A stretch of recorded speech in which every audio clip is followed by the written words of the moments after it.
आप सभी को मेरा नमस्कार। मैं किशोर कुमार साहू।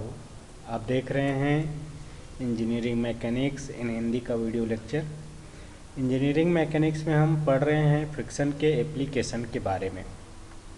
तो फ्रिक्शन के एप्लीकेशन में एक एप्लीकेशन है स्क्रू जैक, और स्क्रू जैक में फ्रिक्शन का यूज़ करके ही हम लोग किसी लोड को लिफ्ट करते हैं या उसको डाउन करते हैं। ठीक है, तो आज के लेक्चर में हम लोग स्क्रू जैक का फर्स्ट लेक्चर स्टडी करेंगे, और इस लेक्चर में हम लोग डिस्कस करेंगे स्क्रू जैक के वर्किंग और कंस्ट्रक्शन के बारे में। साथ ही साथ स्क्रू जैक के टाइप्स के बारे में भी हम लोग डिस्कशन करने वाले हैं। तो फाइनली ये जो लेक्चर है वो स्क्रू जैक का इंट्रोडक्शन वाला लेक्चर है। ठीक है, तो स्क्रू जैक क्या होता है आपने सुना भी होगा स्क्रू जैक के बारे में और देखा भी होगा। तो बेसिकली हम लोग स्क्रू जैक को कैसे डिफाइन करेंगे। स्क्रू जैक एक ऐसा पोर्टेबल डिवाइस है ना, जिसमें क्या होते हैं स्क्रू मैकेनिज़्म लगा होता है, स्क्रू मैकेनिज़्म रहता है, और उस स्क्रू मैकेनिज़्म का यूज़ करके हम लोड को राइज या लोअर कर सकते हैं। जैसे आपको कार को लिफ्ट करना है या डाउन करना है तो स्क्रू मैकेनिज़्म का यूज़ करके हम लोग उसको राइज या लोअर कर सकते हैं। ठीक है, और ये स्क्रू जैक जो है बहुत सारे प्रिंसिपल पे डिपेंड करता है, लेकिन हम लोग मैकेनिकल स्क्रू जैक के बारे में पढ़ने वाले हैं। तो इसमें फ्रिक्शन कैसे काम करता है, तो इसमें आप देखेंगे आगे जाके कि स्क्रू जैक में जो है इंक्लाइन प्लेन का प्रिंसिपल यहाँ पे काम करता है। मतलब इंक्लाइन प्लेन पे हमने फ्रिक्शन के बारे में डिस्कस किया हुआ था। तो इंक्लाइन प्लेन पे फ्रिक्शन के कॉन्सेप्ट को यूज़ करके ही स्क्रू जैक से हम लोड को रेज या लोअर कर सकते हैं। ठीक है, जैसे कि आपको डायग्राम में दिखाई दे रहा है, इस तरीके से आप स्क्रू उसमें बने होते हैं, वो जिसको हम लोग स्क्रू रॉड कहते हैं, नट रहता है, उसको रोटेट करके हम लोग लीनियर रोटरी मोशन को लीनियर मोशन में कन्वर्ट करते हैं और लोड को वहाँ से अप या डाउन मूव करा सकते हैं। ठीक है, तो एक तरीके से हम सिंपल वे में कहें स्क्रू जैक क्या है, तो स्क्रू जैक किसी लोड को ऊपर उठाने या नीचे लाने के लिए यूज़ करते हैं। एक डिवाइस है, पोर्टेबल डिवाइस है, हम उसको कहीं भी ले जा सकते हैं। पोर्टेबल का मतलब उसको हम कैरी कर सकते हैं जहाँ चाहे वहाँ। क्लियर है। अब आगे हम लोग डिस्कस करते हैं स्क्रू जैक के टाइप्स के बारे में। हमने पहले जो डेफिनेशन देखा उसमें मैकेनिकल स्क्रू जैक को हमने डिफाइन किया है, जिसमें स्क्रू हम लोग यूज़ करते हैं, लेकिन स्क्रू जैक में केवल स्क्रू का यूज़ नहीं करते हैं। एक अलग तरीके का स्क्रू जैक भी होता है जिसको हम लोग हाइड्रोलिक जैक कहते हैं। तो स्क्रू जैक को दो तरीके से हम क्लासीफाई कर सकते हैं। एक होता है हाइड्रोलिक जैक और दूसरा होता है mechanical screw jack. Hydraulic jack में हम लोग किसी भी तरीके के मैकेनिकल स्क्रू डिवाइस का यूज़ नहीं करते हैं। इस हाइड्रोलिक जैक में हम लोग हाइड्रोलिक प्रेशर और हाइड्रोलिक प्लंगर, सिलेंडर, पिस्टन, इस तरीके के डिवाइस को यूज़ करके हम लोग लोड को रेज या लोअर करते हैं। लेकिन मैकेनिकल स्क्रू जो दूसरा टाइप का स्क्रू जैक है, इसमें हम लोग स्क्रू रॉड का यूज़ करते हैं। तो मैकेनिकल स्क्रू जैक को फिर से आगे हम दो पार्ट में डिवाइड कर सकते हैं। एक होता है सीजर टाइप स्क्रू जैक और दूसरा होता है cylindrical type screw jack. Cylindrical type screw jack को हम बॉटल टाइप स्क्रू जैक भी कहते हैं। अभी जो स्क्रू जैक हम लोग देख रहे हैं, चाहे हाइड्रोलिक जैक हो या मैकेनिकल जैक हो, ये दो तरीके से होते हैं। एक ऑटोमेटिक जैक हो सकता है, दूसरा मैनुअल जैक। ऑटोमेटिक जैक का मतलब होता है कि हमें इसमें मैनुअली फोर्स अप्लाई नहीं करना पड़ता, या इसमें हम मैनुअली कोई भी फोर्स या पावर इसमें नहीं देते हैं। ऑटोमेटिक है, ऑटोमेटिक में हम कुछ मोटर या ऑटोमेटिक डिवाइस का यूज़ करके स्क्रू जैक को ऑपरेट करते हैं, तो ऑटोमेटिक स्क्रू जैक कहलाता है। और मैनुअल स्क्रू जैक क्या होता है, उसमें हम लोग अपने मैनुअल पावर का यूज़ करके फोर्स लगाते हैं और उस फोर्स से उसको ऑपरेट किया जाता है, तो मैनुअल जैक हो सकता है। तो कोई भी आप जैक पढ़ रहे हो तो ऑटोमेटिक भी हो सकता है, मैनुअल भी हो सकता है। क्लियर है। अब आगे हम लोग बात करते हैं हाइड्रोलिक स्क्रू जैक के बारे में। या इसको स्क्रू जैक नहीं बोलना चाहिए, एक्चुअली ये हाइड्रोलिक जैक है। तो हाइड्रोलिक जैक में क्या करते हैं, एक इनकम्प्रेसिबल फ्लूइड होता है, ऑयल होता है, और ऑयल को हम कंप्रेस करते हैं हाई फोर्स से। इनकम्प्रेसिबल है, इसके लिए वजह से वो कंप्रेस नहीं हो पाता है, और सिलेंडर में भेजते हैं जहाँ एक प्लंगर को पुश करता है या पिस्टन को पुश करता है, जिसको हम पंप प्लंगर कहते हैं, और वहाँ से फिर ऑयल प्रेशर का यूज़ करके फोर्स अप्लाई किया जाता है और लोड को अप या डाउन या राइज या लोअर पोजीशन में हम लोग लाते हैं। तो बेसिकली हाइड्रोलिक प्रेशर का यूज़ करके हम लोग जब लोड को उठाते हैं या नीचे करते हैं तो हाइड्रोलिक जैक कहलाता है। इसमें ऑयल का यूज़ किया जाता है। ठीक है, जैसे कि आपको डायग्राम में दिखाई दे रहा है, ये हाइड्रोलिक जैक है ना। इसमें आप देख सकते हैं कौन कौन से पार्ट्स होता है। ऊपर वाला पार्ट्स है जहाँ पे लोड को कैरी किया जाता है, ये स्टैंड बाई राइजिंग रॉड है। उसके नीचे पिस्टन है जिसको हम हाई ऑयल प्रेशर से पुश करते हैं और ये अपवर्ड डायरेक्शन में मूव करता है, अप या डाउन दोनों डायरेक्शन में मूव कर सकता है। ये बाहर वाला आप देख रहे हैं, ये मेन बॉडी है, इसके अंदर सिलेंडर है और उसके अंदर पिस्टन है। ठीक है, यहाँ प्रेशर रॉड है, ये प्रेशर रॉड ये कनेक्ट रहता है, प्रेशर बाहर इसमें कनेक्ट होता है और ये इसको पुल हम लोग करते हैं, पुश कर सकते हैं, पुल कर सकते हैं प्रेशर अप्लाई करने के लिए। ठीक है, नीचे बेस है और ये यहाँ पे रिटर्न वाल बाहर में लगा रहा है। इसके अंदर आपको इनलेट वाल नहीं दिखाई दे रहा है क्योंकि इनलेट वाल अंदर ही एक इस मैकेनिज्म में रहता है, रिटर्न वाल बाहर रहता है। ठीक है, तो आप देख सकते हैं ये किस तरीके से काम करता है। देखिए ये हैंडल है ना, हैंडल आप देख सकते हैं जिससे ये छोटा सा पंप यहाँ पे लगा हुआ है। इसके अंदर आप देखेंगे तो ये पंप लगा हुआ है। ठीक है, इसको जब हम अपवर्ड डायरेक्शन में पुश करते हैं, अपवर्ड डायरेक्शन में इसको पुश करेंगे तो ये क्या होगा, ऑयल सैंक रहेगा, वहाँ से ऑयल को संक करेगा, या ऑयल टैंक रहेगा वहाँ से ऑयल को ये क्या करता है, ये देखिए यहाँ पे ये लो प्रेशर में ऑयल स्टोर्ड है। तो इस स्टोर्ड ऑयल को ये इनलेट वाल से क्या करता है, सक करता है, फिर ये किस में भेज देता है, ये मेन जो पिस्टन सिलेंडर अरेंजमेंट है यहाँ इसको हाई प्रेशर से प्रेस करता है। फिर ये हाई प्रेशर ऑयल जो है इस रेम या पिस्टन को ऊपर की तरफ प्रेस करता है और यहाँ से लोड लिफ्ट करता है। ठीक है, जैसे ही हम इसको डाउन करते हैं, ठीक है, तो ये हाई प्रेशर से इसको प्रेस करता है और ऑटोमेटिक यहाँ पे देखेंगे बाहर में रिटर्न वाल रहता है जहाँ से ऑयल जो है बाहर निकल जाता है। ठीक है, तो ये पूरा हाइड्रोलिक प्रेशर का कंस्ट्रक्शन वर्किंग है। तो आप देख सकते हैं किसी से काम करता है। ठीक है, इसके बारे में ज़्यादा डिटेल में आपको नहीं जानना है क्योंकि हम मैकेनिकल स्क्रू जैक के बारे में आगे पढ़ेंगे। ये आपको पता होना चाहिए कि हाइड्रोलिक जैक जैसा कोई चीज़ होता है। क्लियर है, आगे हम लोग डिस्कस करते हैं मैकेनिकल स्क्रू जैक के बारे में। तो मैकेनिकल स्क्रू जैक हमने डिस्कस किया कि दो तरीके से स्क्रू जैक होते हैं, एक सीजर टाइप स्क्रू जैक होता है, एक होता है बॉटल या सिलेंड्रिकल टाइप स्क्रू जैक। तो इस तरीके का स्क्रू जैक हम लोग हाई लोड को लिफ्ट करने के लिए या लोअर करने के लिए हम लोग यूज़ करते हैं। तो इसका कैपेसिटी हाइड्रोलिक जैक से ज़्यादा रहता है। इसमें लॉकिंग मैकेनिज़्म भी होता है, इस वजह से इस जैक का हम लोग ज़्यादातर यूज़ करते हैं कार को लिफ्ट करने में या कोई भी हैवी लोड को लिफ्ट करने में। ठीक है, तो ये जो जैक है वो पावरफुल रहता है।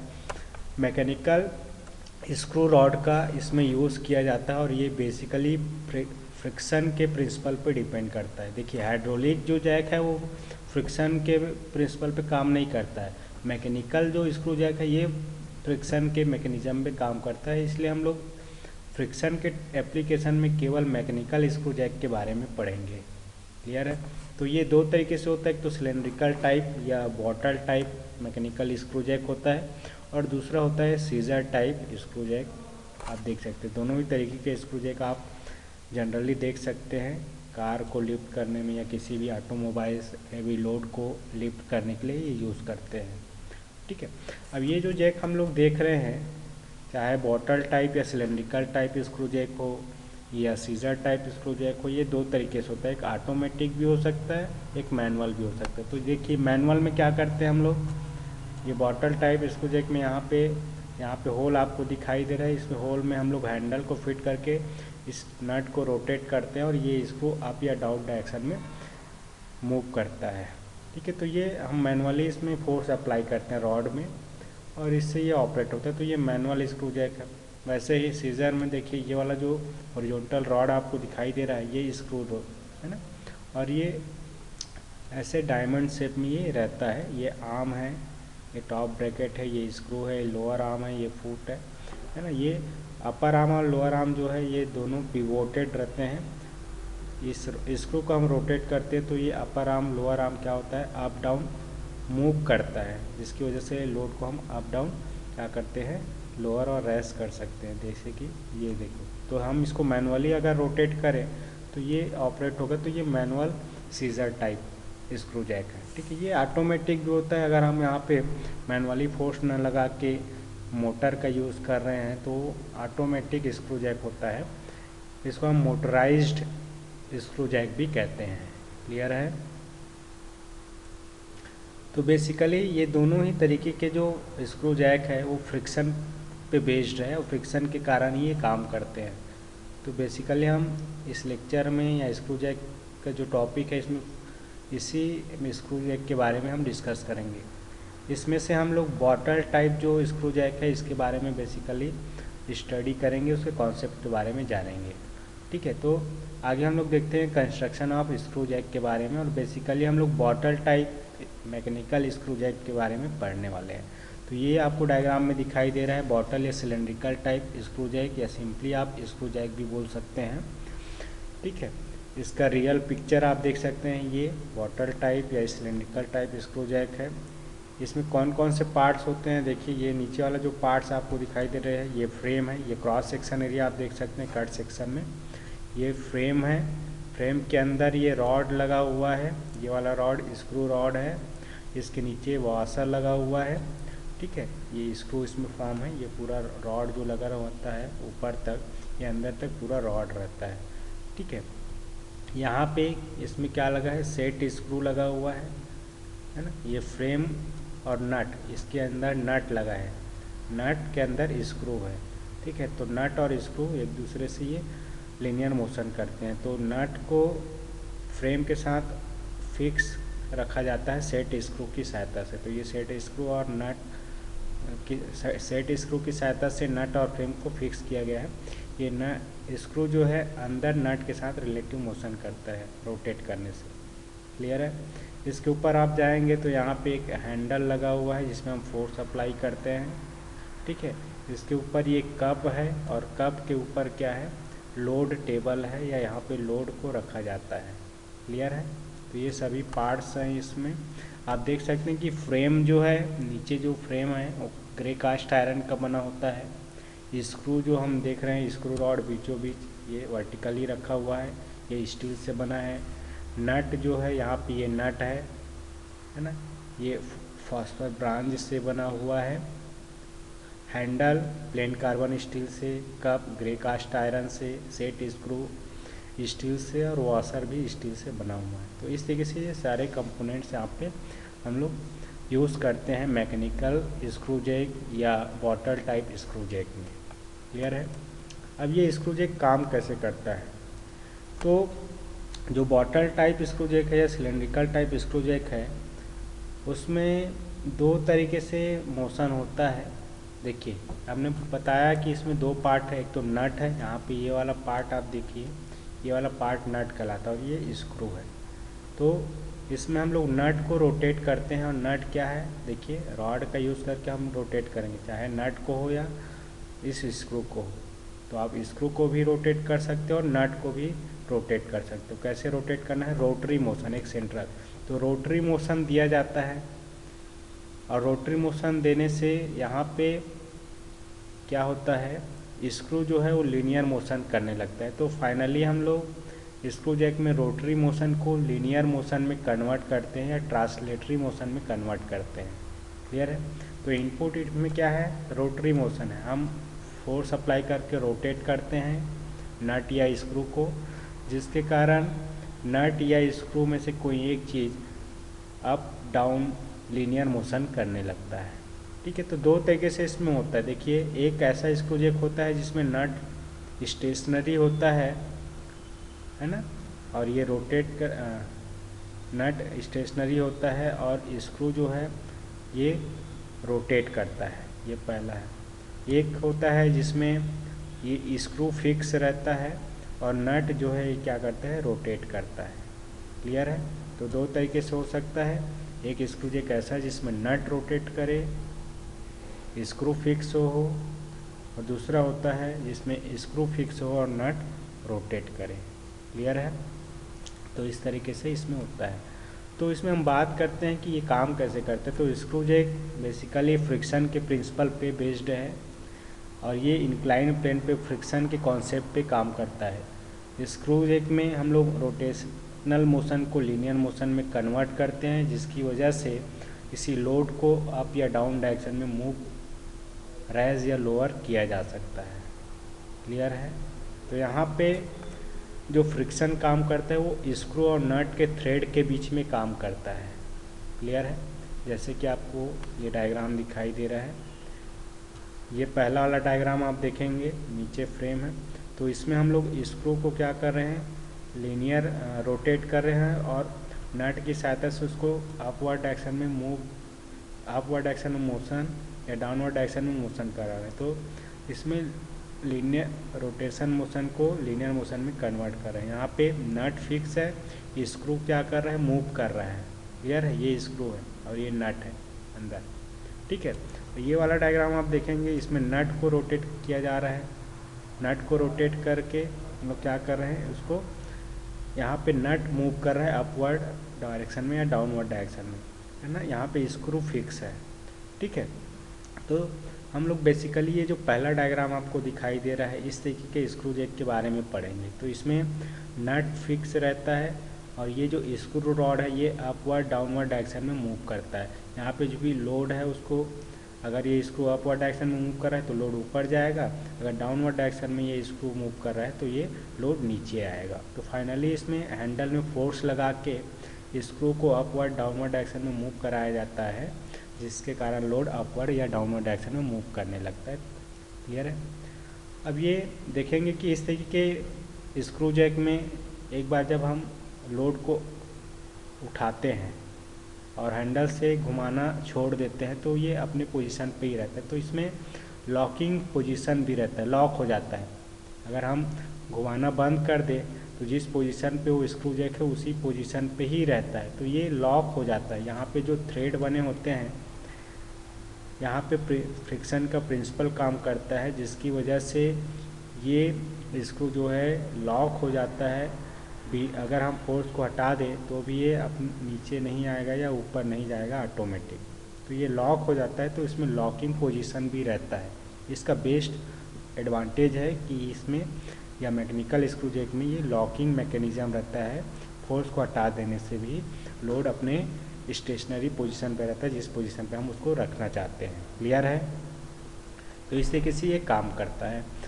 अब इसमें क्या एडवांटेज है स्क्रू जैक में, इसके बारे में हम समझ लेते हैं। सबसे पहली बात तो ये कि हम स्क्रू जैक का यूज़ करके हेवी लोड को ग्रेविटी के अगेंस्ट लिफ्ट कर सकते हैं, लोड को एक पोजीशन पे फिक्स कर सकते हैं लिफ्ट करके, क्योंकि इसमें लॉकिंग मैकेनिज़्म रहता है, लॉक हो जाता है।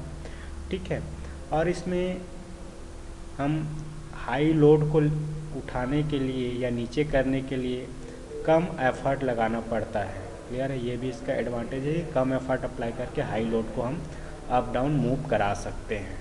ठीक है, इसमें डिसएडवांटेज भी है। डिसएडवांटेज ये है कि यहाँ पे लोड जो है ड्रॉप होने के चांस होते हैं, गिर जाने के चांस होता है, कभी कभी स्लिप होने के भी चांस हो जाता है, स्लिप हो जाता है। तो ये ड्रॉपिंग और स्लिपिंग जो होता है लोड को, जिसको हम लिफ्ट कर रहे हैं, वो सेफ़ नहीं होता है। अगर लोड क्या हो गया, ड्रॉप हो गया, स्लिप होकर नीचे गिर गया तो बहुत सीरियस एक्सीडेंट वहाँ पे हो सकता है। इसलिए जब भी हम स्क्रू जैक को डिज़ाइन कर रहे हैं तो प्रॉपर साइज, उसका स्ट्रेंथ और स्टेबिलिटी को हमें चेक करना ज़रूरी है। क्लियर है? आगे बात करते हैं इसके एप्लीकेशन के बारे में। ठीक है, तो स्क्रू जैक का बेसिकली हम यूज़ करते हैं किसी भी हैवी लोड को अपवर्ड या डाउनवर्ड डायरेक्शन में लिफ्ट या लोअर करने के लिए। अपवर्ड डायरेक्शन में हम लिफ्ट करने के लिए और लोअर डायरेक्शन में उसका लोअर करने के लिए हम लोग यूज़ करते हैं। ठीक है, यहाँ पे जो थ्रेड हम लोग यूज़ करते हैं वहाँ पे कम फ्रिक्शन होना चाहिए। अगर फ्रिक्शन बहुत अधिक है तो एफिशिएंसी इसका कम होगा। अगर बहुत कम फ्रिक्शन है तो इसकी वजह से स्लिप होने के भी चांस होता है। तो प्रॉपर डिज़ाइन यहाँ पे होना ज़रूरी है। ठीक है, स्क्रू जैक का यूज़ हम लोग बहुत सारे फील्ड में करते हैं। अगर हमें हैवी ड्यूटी या हैवी लोड को लिफ्ट करना है तो स्क्वायर थ्रेड या बटरेस थ्रेड स्क्रू जैक में यूज़ करना चाहिए। ठीक है, ताकि वहाँ पे फ्रिक्शन कम हो और वियर भी कम हो। ठीक है, स्क्रू जैक का यूज़ हम लोग इंडस्ट्रियल पर्पस के लिए करते हैं। इंडस्ट्री में हम लोग करते हैं, एविएशन सेक्टर में भी स्क्रू जैक का यूज़ करते हैं। साथ ही साथ इलेक्ट्रॉनिक कनेक्टर्स में भी हम स्क्रू जैक का यूज़ कर सकते हैं। क्लियर है? आई होप कि आज के लेक्चर में जो इंट्रोडक्शन हमने डिस्कस किया स्क्रू जैक के बारे में ये आपको समझ में आया होगा। आगे के लेक्चर में हम लोग स्क्रू जैक के वर्किंग कॉन्सेप्ट और लॉकिंग मैकेनिज्म के बारे में डिस्कस करेंगे। इस लेक्चर में इतना ही। Thank you for watching this video. Keep smiling.